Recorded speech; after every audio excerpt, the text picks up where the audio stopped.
प्रिय छात्र छात्राओं, आज हम लोग बीए प्रथम वर्ष के अंतर्गत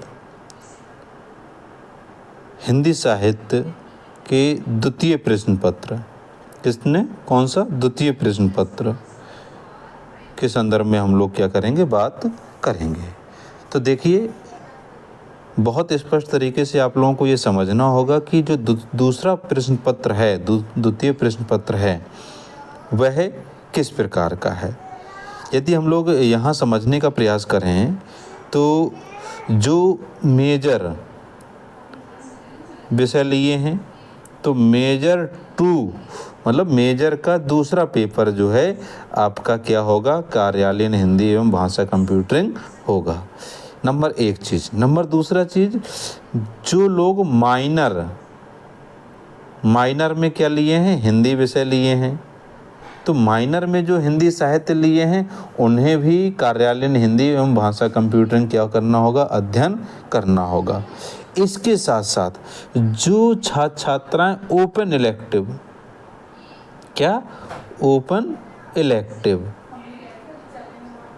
इलेक्टिव के तौर पे जो है क्या लिए होंगे, हिंदी साहित्य लिए होंगे, तो उन्हें भी ये पेपर क्या करना है, अध्ययन करना है।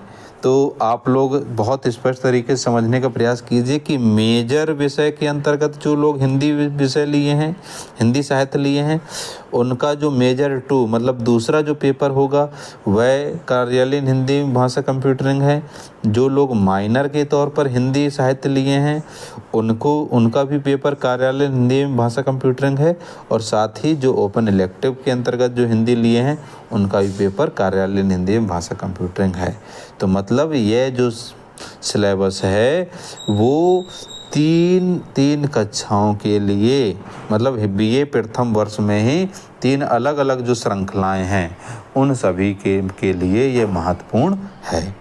तो हम लोग देखते हैं कि कार्यालयीन हिंदी एवं भाषा कंप्यूटरिंग जो आपका पेपर है उसमें क्या क्या सामग्री हम लोगों को अध्ययन करनी है। तो चलिए हम लोग ऊपर देखते हैं। तो अगर हम लोग देखें, पहले तो हमें इसमें नंबरों का निर्धारण देख लें कि आपकी जो सीसी के एग्ज़ाम होते हैं, कौन से सीसी के एग्ज़ाम होते हैं वो होते हैं 30 नंबर के, और जो यूनिवर्सिटी लेवल पर जो पेपर होता है वो होता है 70 नंबर का। टोटल जो पूर्णांक होता है वो होता है 100 नंबर का, और इस तरीके से जो है टोटल 100 नंबर में आपके कितने अंक आए हैं वो निर्धारण करता है। तो देखिए, जो सीसी का पेपर होता है वो कॉलेज स्तर पे होता है, तो इसमें तो छात्र छात्राओं को नंबर अच्छे खासे मिल जाते हैं। मतलब यदि कोई छात्र है रेगुलर आ रहा है, पढ़ रहा है, अपने जो शिक्षक हैं उनसे उसका बोलचाल व्यवहार सब चीज़ें सही हैं, तो उसको नंबर ठीक ठाक मिल जाते हैं। लेकिन जो आपका विश्वविद्यालयीन परीक्षा होती है उसके लिए आपको लिखित परीक्षा देनी होती है।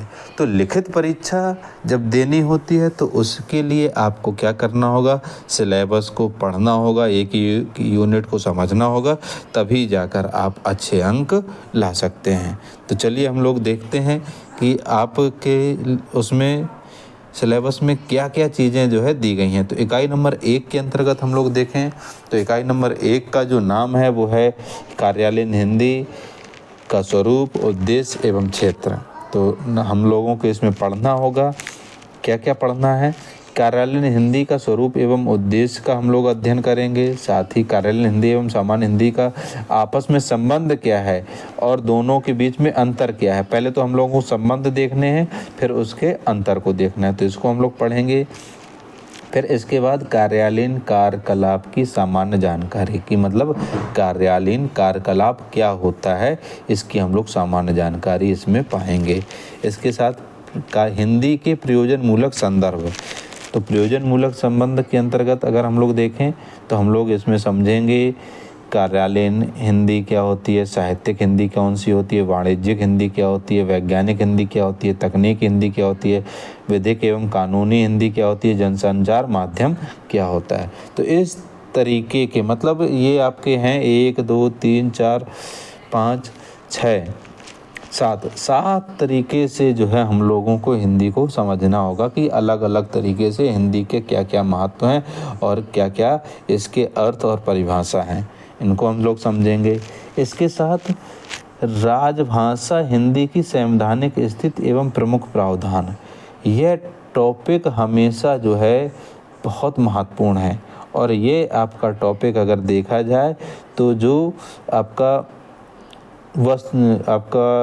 हम लोग देखें तो जो दीर्घ उत्तरीय प्रश्न होता है, कौन सा दीर्घ, उसमें यह जो है हमेशा पूछा जाता है। तो इस टॉपिक को भी हम लोग बहुत ईमानदारी के साथ पढ़ेंगे। अभी तक राजभाषा के संदर्भ में भारतीय संविधान में कौन कौन से प्रावधान किए गए हैं, कौन कौन से आर्टिकल में उसमें क्या क्या चीज़ें कहा गया है, क्या क्या प्रावधान किए गए हैं, वर्तमान में इसकी कंडीशन क्या है, इन सभी पर हम लोग विस्तार से चर्चा अपनी आगे आने वाले वीडियो में हम लोग करेंगे। इसके बाद इकाई नंबर 2 के अंतर्गत हम लोगों को पढ़ना है हिंदी के शब्द संसाधन। तो हिंदी के शब्द संसाधन हम लोग पढ़ेंगे, जिसमें कंप्यूटर टंकण को हम लोग जानेंगे। इसके साथ हिंदी में उपलब्ध सॉफ्टवेयर एवं विभिन्न कीबोर्ड हम लोग जानेंगे। देवनागरी लिपि के विविध फॉन्ट्स क्या हैं, यूनिकोड क्या होता है, हिंदी स्लाइड क्या होता है, पीपीटी क्या होती है, पोस्टर निर्माण क्या होता है, स्पीच टू टेक्स्ट क्या होता है, इसका हम लोग क्या करेंगे, अध्ययन करेंगे। इसके साथ टेक्स्ट टू स्पीच, इसको हम लोग समझेंगे। हिंदी में शॉर्ट हैंड क्या होता है, ये हम लोग जानेंगे। हिंदी से संबंधित वेबसाइट, ईमेल, इंटरनेट पर उपलब्ध पत्र पत्रिकाएं, दृश्य सामग्री, ई पुस्तकालय, इनको हम लोग जानेंगे। इसके साथ सरकारी तथा गैर सरकारी चैनल, आभासी कक्षाएं, इनको हम लोग क्या करेंगे, समझने का प्रयास करेंगे। इकाई नंबर 3 के अंतर्गत हम लोगों को क्या पढ़ना है, इकाई नंबर 3 के अंतर्गत कार्यालयीन हिंदी में प्रयुक्त पारिभाषिक शब्दावली निर्माण के सिद्धांत क्या क्या होते हैं, कार्यालयीन हिंदी की पारिभाषिक शब्दावली, प्रशासनिक शब्दावली क्या होती है, विधि संबंधी और वाणिज्यिक शब्दावली क्या होती है, ये समझेंगे। पदनाम और अनुभाग क्या होते हैं, इनको हम लोग समझने का प्रयास करेंगे।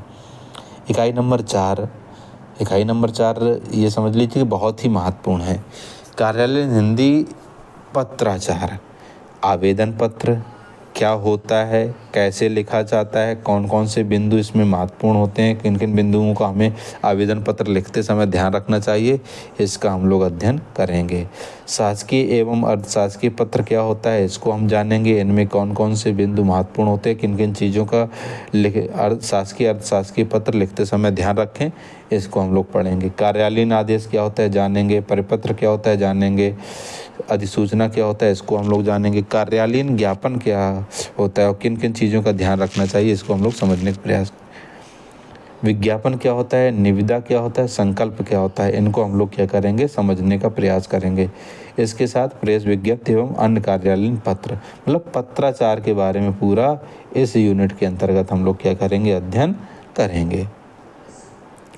इसके साथ हम लोग जानेंगे प्रारूपण क्या होता है, टिप्पण क्या होता है, संक्षेपण क्या होता है, पल्लवन क्या होता है, प्रतिवेदन क्या होता है, हिंदी का मानकीकरण क्या होता है। तो इसमें हम लोग देखें तो प्रारूपण का अर्थ, उसका सामान्य परिचय, प्रारूपण लेखन की पद्धति कौन कौन सी होती है, इसको हम लोग जानेंगे।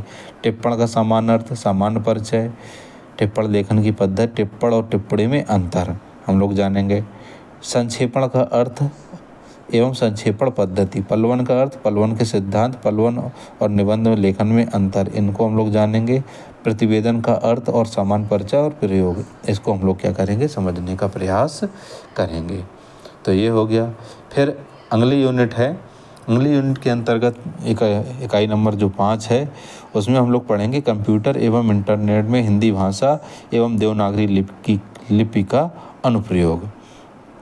तो इसके अंतर्गत क्या क्या चीज़ें पढ़नी हैं, सबसे पहले तो कंप्यूटर में हिंदी भाषा के विकास का इतिहास, इसको बहुत अच्छे से क्या करेंगे, अध्ययन करेंगे।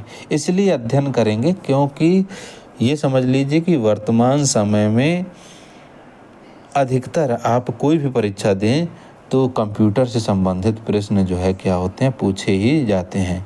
हिंदी का मानकीकृत रूप क्या है, इसको हम लोग समझेंगे। क्योंकि अभी तक हम लोग हिंदी तो जानते हैं, लेकिन इस मानक हिंदी क्या होती है इसको हम लोग नहीं समझ पाते हैं। तो इसको हम लोग क्या करेंगे, समझने का प्रयास करेंगे।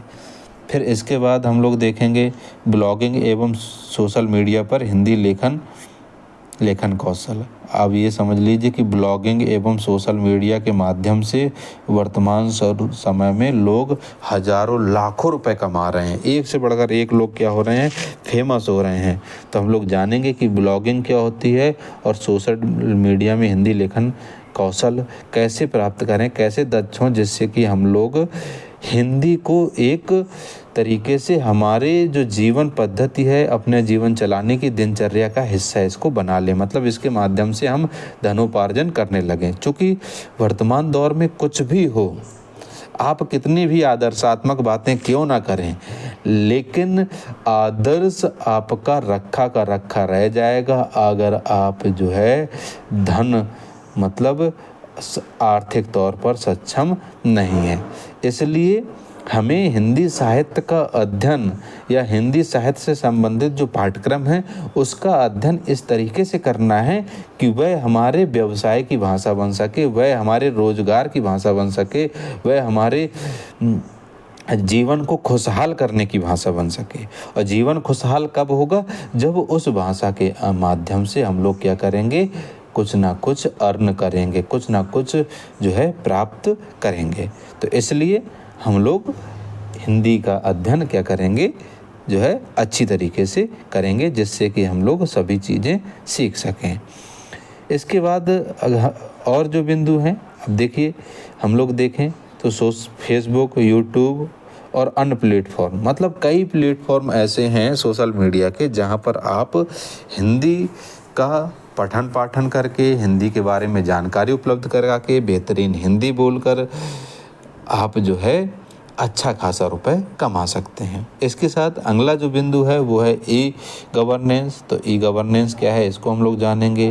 विराम चिन्ह, अशुद्धि संशोधन और प्रूफ शोधन क्या है, ये हम लोग जानेंगे। व्यवहारिक अभ्यास, विभिन्न प्रकार की कार्यालयीन पत्र, ब्लॉगिंग, पोस्टर, ईमेल और अन्य, इन सभी चीज़ों के बारे में हम लोग क्या करेंगे, जानकारी प्रदान करेंगे। तो आपकी इस पेपर में, पेपर का नाम क्या है यहाँ पर ही हम लोग लिख लेते हैं। पेपर का नाम है आपका कार्यालयीन, क्या है, कार्यालयीन हिंदी एवं भाषा कंप्यूटरिंग, एवं भाषा कंप्यूटरिंग। ये आपका क्या है, ये आपका क्या है, पेपर का जो है नाम है कि कार्यालयीन हिंदी एवं भाषा कंप्यूटरिंग, ये आपका जो है पेपर है। और ये पेपर बहुत ही महत्वपूर्ण है। इस पेपर को बहुत डिटेल्स के साथ हमें पढ़ना है। पढ़ना क्यों है, क्योंकि हमें हिंदी भाषा का अध्ययन करके, हिंदी साहित्य का अध्ययन करके इसे अपनी रोजगार की भाषा बनाना है। और रोजगार की यदि भाषा यह बन गई तो हमारा जीवन बेहतरीन होगा। तो स्वाभाविक है, देखिए जब हमारा विकास होगा तभी राष्ट्र का विकास होगा। हमारे विकास से राष्ट्र का विकास जुड़ा है।